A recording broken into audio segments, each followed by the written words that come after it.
Good morning, Hank. It's Tuesday, evil baby Genghis Khan. So last night, longtime nerd fighter Roxanne Punch posted this to her Tumblr. I keep going through college degrees and the jobs you could land with them, and I just keep going back to how overpriced it all is. Is it even worth it? That's a really interesting question, not just to prospective college students, but also to people in their mid-30s still paying off their college loans, so let's examine it. Now, of course, most people outside of the United States will be like, of course university is worth it. University is free, or at least very inexpensive. We also have subsidized education here in the United States, but it's much less subsidized. So here, if you live in Indiana, for instance, Indiana University costs about $10,000. If you don't live in Indiana, it costs about $30,000 a year. So is it worth it? Well, let's say you spend $100,000 on college, including like $60,000 in student loans. With interest, you're going to pay about $80,000 total on those loans, so your total college cost will be $120,000. Except you will also have spent a lot of time writing papers and attending classes and going to supposedly epic frat parties that are never actually very fun, because even as you're dancing and drinking and talking to vaguely attractive strangers, there's this omnipresent gnawing feeling in your gut that nothing means anything, and you feel this endless existential isolation. Was that just me? Right, so anyway, you're doing all of that when you might be working. That's called opportunity cost. On the other hand, the $80,000 that you spend will actually be slightly less than $80,000 would have been because of inflation. I'm gonna ballpark here and just say that your college cost is like $140,000 in this example. But then you have 50-ish years of labor force drudgery to look forward to. Now, again, we have to deal with inflation and stuff, but let's just say that if you make $175,000 more than you would have made, then college was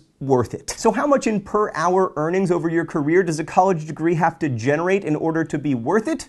About $1.75. So over the course of your career, if you make $13 an hour on average when you would have otherwise made $11.25, college has paid for itself. And so most studies show that on average, college is still very much worth it, although I should note that there are some for-profit universities and misleading vocational training programs that probably aren't worth it. But assuming you go to a reasonably good accredited university, there are two things that are true. One, it is criminally overpriced. Two, it is probably still worth it. But Hank, my problem is that calculation assumes that human life is a purely economic phenomenon, which it isn't. Let me give you an example. As you know, Hank, a long time ago I worked the graveyard shift at Steak 'n Shake, and I made about $14 an hour on average. It was a great job with good benefits. There was even a stock buying program, which is why I still own 15 shares of Steak 'n Shake stock. But about once a week at 3 or 3:30 in the morning, I'd walk into the bathroom, and even though the toilet was fully functional, I'd notice that there was vomit in the urinal. Now, Hank, I don't know if you've ever cleaned a stranger's vomit out of a urinal, but let me assure you that the most intense games of rock, paper, scissors I will ever play were played to decide who was going to be on vomit urinal duty. After graduating from college, I actually made about $1 per hour less when I started working as an assistant at Booklist magazine, but the job was better in every way. I was surrounded by books and people who loved them. I had opportunities for advancement, and in 6 years of working there, I never once saw vomit in the urinal. Hank, it's been my experience that maximizing income is a hell of a lot less important than maximizing passion and fulfillment in your life, both professionally and personally. When I was in college, I remember fearing that the dreary grind of adulthood would feature like infinitely more existential dread than frat parties had, but the opposite has been true for me. I'm much less likely to feel that gnawing fear of aimlessness and nihilism than I used to be, and that's partly because education gave me job opportunities, but it's mostly because education gave me perspective and context. Whether you're studying electrical engineering or poetry, college is not finally about maximizing income, it's about becoming a better and more informed observer of the universe. And for me at least, that's what leads to a more fulfilling life. Hank, in a world where about half of humans live on less than $2.50 a day, the opportunity to learn and study in a formal, dedicated way is still a gift, even if it has become a very expensive one.